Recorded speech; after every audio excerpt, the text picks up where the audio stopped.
देखो, business studies में हम पढ़ रहे हैं स्मॉल बिजनेस में हमने ये पढ़ा कि एंटरप्रेन्योरशिप डेवलपमेंट एक स्किल है जिसको डेवलप किया जा सकता है ट्रेनिंग से, नॉलेज से। कैरेक्टरिस्टिक पढ़े हमने एंटरप्रेन्योरशिप के, और नीड पढ़ी थी लास्ट लेक्चर में हमने कि क्या नीड थी हमें इसकी। आज है प्रोसेस ऑफ एंटरप्रेन्योरशिप डेवलपमेंट, तो उसी टॉपिक से कनेक्टेड टॉपिक आ रहा है। मीनिंग पढ़ लिया, कैरेक्टरिस्टिक पढ़ ली, नीड पढ़ ली, और अब हम पढ़ रहे हैं process of entrepreneurship development. Entrepreneurship does not emerge spontaneously. ये स्पॉन्टेनियसली का क्या मतलब होता है, बताओ? स्पॉन्टेनियसली का क्या मतलब होता है? यू कैन से इंडिपेंडेंटली भी इसका एक मतलब होता है, एकदम से भी इसका मतलब होता है। तो एंटरप्रेन्योरशिप ऐसा नहीं है कि एक स्पॉन्टेनियस एक्टिविटी है कि अपने आप तुम्हारे अंदर आ जाएगी। ठीक है, इसको डेवलप करना पड़ेगा। अंतर समझ रहे हो ना? अपने आप आने का मतलब है कि जिसको हम बोल रहे थे कि कुछ लोगों के अंदर एंटरप्रेन्योरशिप स्किल जो है वो गॉड गिफ्ट की तरह होता है, टैलेंट होता है उनका, वो नेचुरल स्किल होता है उनके लिए। तो हर किसी के लिए ऐसा नहीं होता, बट हम कह रहे हैं कि हर किसी को एंटरप्रेन्योरशिप बनाया जा सकता है एजुकेशन देके, नॉलेज देके।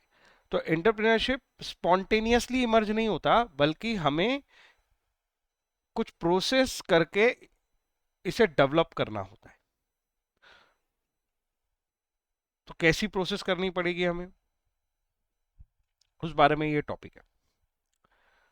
बहुत सारे लोग अपने करियर में एंटरप्रेन्योरशिप को चुनते हैं, तो सबसे पहली चीज तो होनी चाहिए कि उनके अंदर डिजायर होना चाहिए इसका। ठीक है, एंटरप्रेन्योरशिप कैसे डेवलप करेंगे किसी व्यक्ति में, इस चीज को समझो। Desire of person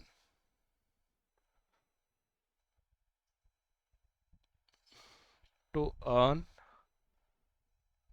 livelihood by business. Business करके किसी व्यक्ति के अंदर अगर ये डिजायर है कि मुझे तो बिजनेस करके अपनी लाइवलीहुड अर्न करनी है, इस चीज का उसके अंदर डिजायर होना पहली चीज तो जरूरी है। अगर डिजायर नहीं है किसी पर्सन में उस कि वो बिजनेस करेगा, उसको लगता है उसे जॉब करनी है, तो ऑब्वियसली उसके अंदर ये स्किल नहीं आ सकता। हम उसके ऊपर टाइम वेस्ट कर रहे हैं। ठीक है, तो केवल उन लोगों को चुनो जिनके अंदर ये डिजायर है कि वो लाइवलीहुड अर्न करने के लिए बिजनेस को चुनना चाहते हैं, वो बिजनेस करना चाहते हैं, ऑनर बनना चाहते हैं। ठीक है, दूसरी इंपॉर्टेंट बात, इन्वायरमेंट ऐसा देना पड़ेगा उनको जिससे वो एंटरप्रेन्योरशिप उनके लिए सुविधाजनक हो, मतलब उनके लिए इजी हो एंटरप्रेन्योरशिप करना या बिजनेस करना। तो पहली चीज तो हो गई डिजायर, दूसरी हो गई इन्वायरमेंट। अब इन्वायरमेंट कैसा चाहिए आपको? कैपिटलिस्ट इकोनॉमी एक अच्छा इन्वायरमेंट होता है। दुनिया में दो एक्सट्रीम इकोनॉमी पाई जाती हैं, पता है क्या? एक सोशलिस्ट और एक कैपिटलिस्ट। सोशलिस्ट इकोनॉमी यूएसएसआर में फॉलो होती थी। यूएसएसआर पूरी तरह डिसमेंटल हो गया और अब सिर्फ रशिया बचा है। सोशलिस्ट इकोनॉमी में सारा कंट्रोल जो है गवर्नमेंट करती है, और सारे इकोनॉमिक डिसीजन गवर्नमेंट लेती है। लाइसेंस लेना पड़ता है अगर आपको काम करना है तो। प्राइवेटाइज कुछ भी नहीं होता, सब कुछ पब्लिक सेक्टर अंडरटेकिंग में चलता है। ये फीचर्स हैं सोशलिस्ट इकोनॉमी के। और कैपिटलिस्ट इकोनॉमी के फीचर है कि सब कुछ प्राइवेटाइज होता है। लगभग हर सेक्टर इकोनॉमी का प्राइवेटाइज होता है। एनर्जी सेक्टर हो, ट्रांसपोर्ट सेक्टर हो, इंश्योरेंस सेक्टर हो, बैंकिंग सेक्टर हो। गवर्नमेंट भी उसमें एक रोल, मतलब गवर्नमेंट का रोल ये है कि वो भी कंपटीशन में काम करती है प्राइवेट सेक्टर के साथ। अब तुम्हें अगर याद हो तो इंडिया की जो इकोनॉमी थी इंडिपेंडेंस के बाद, वो पहले सोशलिस्ट ज्यादा थी, कैपिटलिस्ट कम थी। फिर 1991 में एलपीजी आया, लिबरलाइजेशन, प्राइवेटाइजेशन, ग्लोबलाइजेशन, और उसके बाद हम कैपिटलिस्ट नेचर के होते जा रहे हैं और धीरे धीरे उसी तरफ बढ़ रहे हैं। इसीलिए 1991 के बाद हमारे यहाँ एंटरप्रेन्योरशिप बढ़ गई। ज़्यादातर लोग अपने करियर को एंटरप्रेन्योरशिप के थ्रू देखने लगे, बजाय इसके कि वो जॉब करें। अमेरिका इसका सबसे बड़ा एग्जाम्पल है दुनिया में। वहां पे तो डिफेंस की चीजें, है ना, इवन डिफेंस जैसा सब्जेक्ट भी या डिफेंस जैसा सेक्टर भी वो लोग प्राइवेटाइज कर देते हैं। एम्यूनिशन, गन्स, फाइटर जेट्स, ये सब भी प्राइवेट सेक्टर बना रहे होते हैं। ठीक है ना। स्पेस से रिलेटेड प्रोग्राम प्राइवेट सेक्टर कर रहे होते हैं। तो एटॉमिक एनर्जी से रिलेटेड प्रोग्राम्स प्राइवेट सेक्टर कर रहे होते हैं। हमारे यहाँ पे थोड़ा सा अभी भी कैपिटलिस्ट में इकोनॉमी तो हो गई है, लेकिन हम एनर्जी सेक्टर में खास तौर पे एटॉमिक एनर्जी, डिफेंस, रेलवेज, ऐसे कुछ सेक्टर है जहाँ पे गवर्नमेंट ने अभी भी कंट्रोल नहीं छोड़ा है, वो गवर्नमेंट कंट्रोल कर रही है। बट जितना आप कैपिटलिस्ट होते जाओगे उतना फ्रेंडली इन्वायरमेंट बनाते जाओगे। किसके लिए?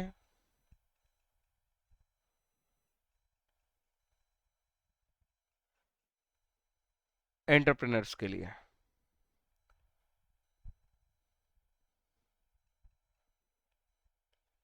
एक तो इसकी स्पेलिंग में याद रखना, ये आर ही होता है, एंटरप्रेन्योर्स।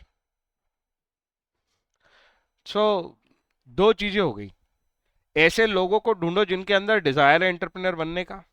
दूसरा, उनके लिए ऐसा इन्वायरमेंट क्रिएट करो कि वो एंटरप्रेन्योर बन सके। तो ऐसा इन्वायरमेंट क्रिएट करने का मतलब है कि गवर्नमेंट को सपोर्ट देना पड़ता है। गवर्नमेंट को अपनी इकोनॉमी को प्राइवेट कैपिटलिस्ट इकोनॉमी जैसा बनाना चाहिए। मतलब एलपीजी फॉलो होना चाहिए, लिबरलाइजेशन, प्राइवेटाइजेशन एंड ग्लोबलाइजेशन। अरे मेरी बात कुछ समझ में भी आ रही कि नहीं आ रही है? ये सब ऊपर से गया? बताओ, बोलो भाई बोलो। लॉजिक से पढ़ोगे तो ध्यान रहेगा, नहीं तो भूल जाओगे। और क्या कैरेक्टर हो सकते हैं इसमें? जैसे लो टैक्स रेट, ये एक इंपॉर्टेंट चीज है जो आप फॉलो करवा सकते हो। इससे भी उनको क्या मिलता है? लो टैक्स रेट एक तरह से इंसेंटिव कहा जाएगा। इसको समझो, ये वर्ड बहुत इंपॉर्टेंट है, इंसेंटिव। इंसेंटिव का क्या मतलब होता है?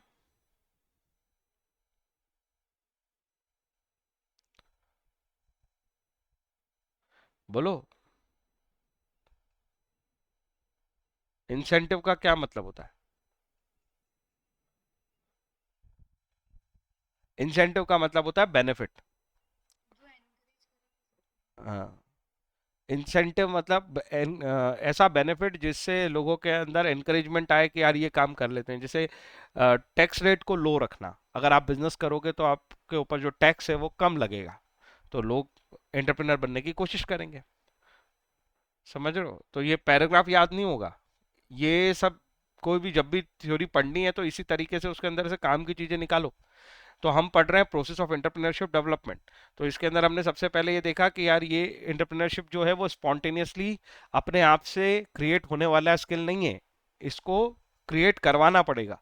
तो पहले ऐसे लोगों को ढूंढो जिनके अंदर डिजायर है। बात समझ में आई? फिर दूसरी चीज, उनके लिए ऐसा इन्वायरमेंट क्रिएट करके दो। तीसरी चीज, उन्हें कुछ इंसेंटिव्स दो। बात समझ में आई? हाँ बोलो। हाँ तो एक काम कर, सो जा। ओमिट से एक टॉपिक अगर स्कूल में ओमिट हो गया है तो अभी मैं इसके बाद अगला टॉपिक पढ़ाऊंगा, तब तक के लिए क्या करेगा, गायब हो जाएगा।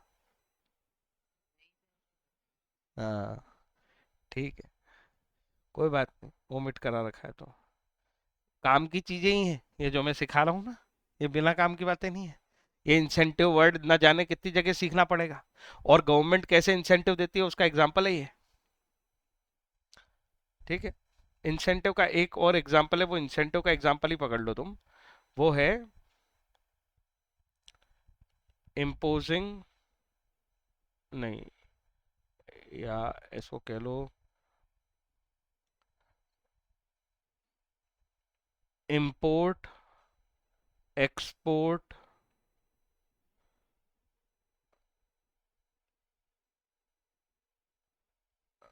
Liberal liberalised scheme.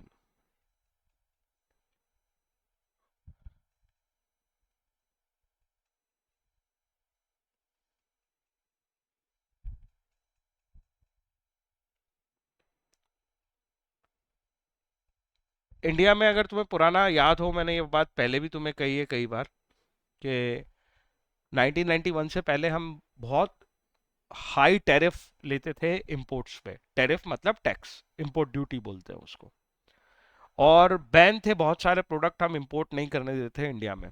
उसकी वजह से स्मगलिंग होती थी। पुरानी मूवीज देखोगे 90s के समय की या उससे पहले, तो हर मूवी में स्मगलर एक बहुत बड़ा एंटिटी होता था, हर मूवी में स्मगलर होता था। क्योंकि अब नहीं होते। क्यों? क्योंकि अब हम इंपोर्ट पे ना तो रिस्ट्रिक्शन लगा के रखते हैं इस चीज़ का कि भाई ये चीज़ें इंपोर्ट नहीं होने देंगे, और इंपोर्ट ड्यूटी भी हमने काफ़ी हद तक लो कर दी है। तो पुरानी मूवीज में आपको स्मगलर्स दिखते थे, पहले के लोग बड़ा इंपॉर्टेंस देते थे इस चीज़ को कि ये इंपोर्टेड आइटम है। इंपोर्टेड का मतलब दूसरे देश से आया हुआ आइटम है, क्योंकि पहली चीज़ तो आना आसान नहीं था, और क्योंकि हमने बैन लगा रखे थे आइटम्स पे, और दूसरा बहुत हाई टैक्स लेते थे, तो बहुत महंगे पड़ते थे वो। तो हमने उसे लिबरलाइज कर दिया, और हमने ग्लोबलाइजेशन बढ़ाया इससे। तो ये जो एलपीजी है उसमें ये जो ग्लोबलाइजेशन है, इसी का इम्पैक्ट है कि हम इंपोर्ट एक्सपोर्ट को अब बहुत लिबरलाइज करके बैठे हैं। इंडिया से एक्सपोर्ट भी बहुत होता है गुड्स, और इंपोर्ट भी बहुत होता है। जितना इंपोर्ट एक्सपोर्ट बढ़ाओगे उतना लोग एनकरेज होंगे। एक्सपोर्ट बढ़ गया इसीलिए लोगों के पास ऑप्शन है आज की वो डॉलर में इनकम कमा सकते हैं, यूरो में इनकम कमा सकते हैं, और इस चीज से उनको एनकरेजमेंट मिलता है। तो ये पॉइंट भी लो टैक्स रेट जैसा ही है। ठीक है। इसके अलावा और क्या कर सकते हो उनके इन्वायरमेंट क्रिएट करने के लिए? देखो, एक चीज तुम ये कर सकते हो कि इंफ्रास्ट्रक्चर डेवलपमेंट कर सकते हो। और इंफ्रास्ट्रक्चर डेवलपमेंट में क्या क्या आता है? जब भी कभी इंफ्रास्ट्रक्चर डेवलपमेंट लिखना है तो उसके अंदर जो सेक्टर होते हैं वो ये होते हैं: energy, transport, banking, insurance, etcetera. तो रोड वगैरह सब ट्रांसपोर्ट में आ गए, इलेक्ट्रिसिटी वगैरह सब एनर्जी में आ गया। बैंकिंग में मॉनिटरी मनी को एक जगह से दूसरी जगह ट्रांसफर करना आसान हो गया। इंश्योरेंस एक तरह से एश्योरेंस हो गया कि आपको लॉसेस नहीं होंगे। अगर ये फैसिलिटीज आप अच्छे से क्रिएट करते हो अपने देश में, तो एंटरप्रेन्योर ज्यादा बनेंगे, क्योंकि ये वो फैक्टर्स हैं जिन जो बहुत ज्यादा जरूरी हैं बिजनेस करने के लिए। अगर इलेक्ट्रिसिटी और पावर नहीं होगा तो मैं अभी तुम्हें पढ़ा नहीं सकता था। अगर ट्रांसपोर्ट नहीं होगा ठीक से, तो गुड्स एक जगह से दूसरी जगह पहुंचाना बहुत डिले हो जाएगा, बहुत क्रिटिकल हो जाएगा, बहुत महंगा हो जाएगा। अगर बैंकिंग ठीक से काम नहीं करेगी, और जो यूपीआई आज चल रहा है या इंटरनेट बैंकिंग है, तो पैसों का लेन देन करने में बहुत समय लगेगा। बैंक में भीड़ लगती थी, लंबी लंबी लाइन लगती थी पैसे निकालने के लिए, पैसे जमा करने के लिए। और इंश्योरेंस, एक डर होता था कि अगर मेरे गुड्स की चोरी हो गई, अगर एक्सीडेंट हो गया गुड्स का, तो उसके नुकसान की मैं भरपाई कैसे करूंगा। ये घबराहट और ये डर लोगों को रोकता था एंटरप्रेन्योर बनने से। जितना इंफ्रास्ट्रक्चर डेवलपमेंट करोगे उतना ज्यादा लोग अपने अंदर इंसेंटिव फील करेंगे, एनकरेज फील करेंगे कि वो बिजनेस करें। तो ये सब इंसेंटिव्स हैं, ये सब इस चीज का हिस्सा है कि आप ऐसा इन्वायरमेंट क्रिएट कर रहे हो जो एंटरप्रेन्योरशिप फ्रेंडली है। तो स्मॉल बिजनेस में उतने ज्यादा लोग जाएंगे, और आपकी इकोनॉमी कैपिटलिस्ट इकोनॉमी बन पाएगी। अरे कुछ समझ में भी आ रहा है कि नहीं आ रहा है, ये बता दो। बोलो, समझ में आया कि नहीं आया? बाकी लोग?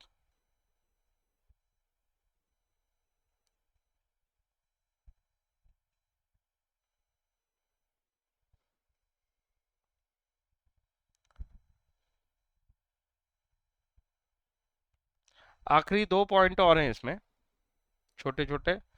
एक तो है इंस्टीट्यूशनल सपोर्ट।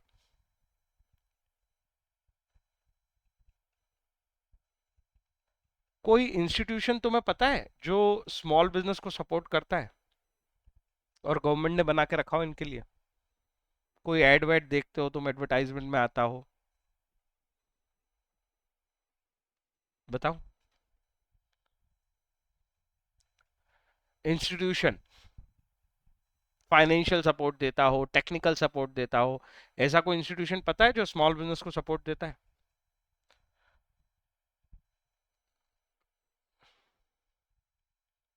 MSME नाम सुना है क्या ये?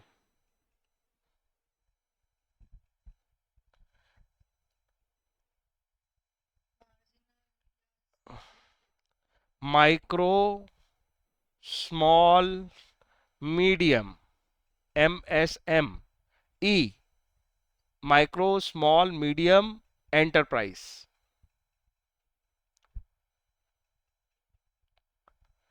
इसके लिए पूरा एक एक्ट बनाया हमने, इसका नाम है MSME एक्ट।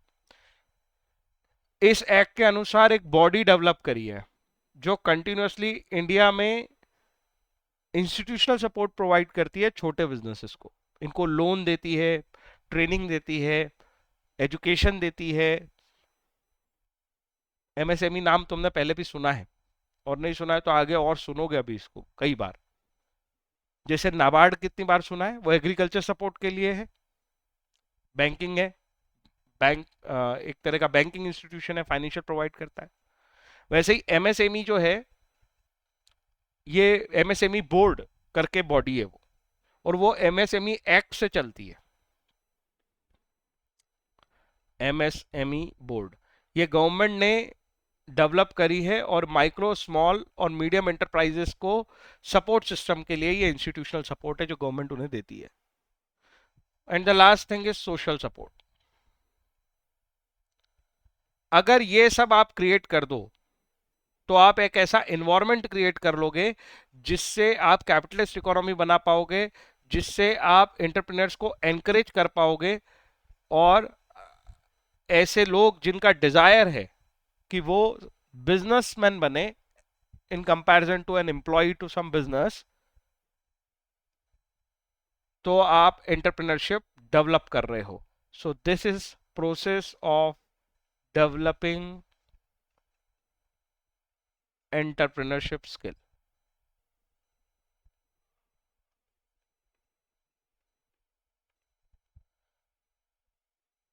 कोई बहुत कठिन टॉपिक नहीं है, बहुत छोटा सा है, और अगर तुमने इतने पार्ट का भी लगभग ये एलिमेंट लिख दिए तुम्हारे आंसर में, तो एक लॉन्ग आंसर का आंसर भी तुम प्रॉपरली लिख पाओगे। कोई समस्या है इसमें तो बताओ, या कुछ कठिन लग रहा हो तो बताओ। ऐसे लोगों को ढूंढना है जिनके अंदर डिजायर है एंटरप्रेन्योर बनने का, बिजनेस करने का। उन लोगों को इन्वायरमेंट प्रोवाइड करना है जो फ्रेंडली फ्रेंडली इन्वायरमेंट हो बिजनेस करने के लिए। एक तरह से आपको कैपिटलिस्ट इकोनॉमी बनानी है। इंसेंटिव्स प्रोवाइड करने हैं, जैसे लो टैक्स रेट, इंपोर्ट एक्सपोर्ट को लिबरल रखना ताकि वो आसानी से इंपोर्ट एक्सपोर्ट कर पाए, इंफ्रास्ट्रक्चर डेवलप करके देना, एनर्जी, ट्रांसपोर्ट, बैंकिंग, इंश्योरेंस जैसी चीजें, इंस्टीट्यूशनल सपोर्ट देना। MSME बोर्ड बनाया है हमने इसके लिए। और लास्ट थिंग, सोशल सपोर्ट देना, मतलब एज अ सोसाइटी हम स्मॉल बिजनेस से भी गुड्स खरीदें, ऐसा नहीं कि हम केवल ब्रांडेड गुड्स खरीदें।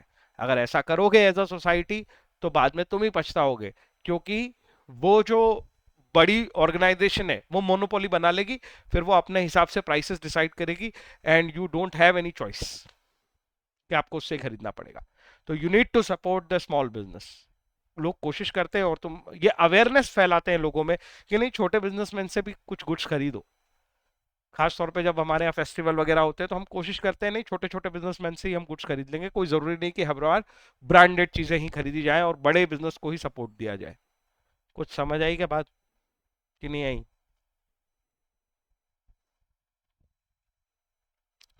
बोलो बोलो। हम्म। तो ठीक है।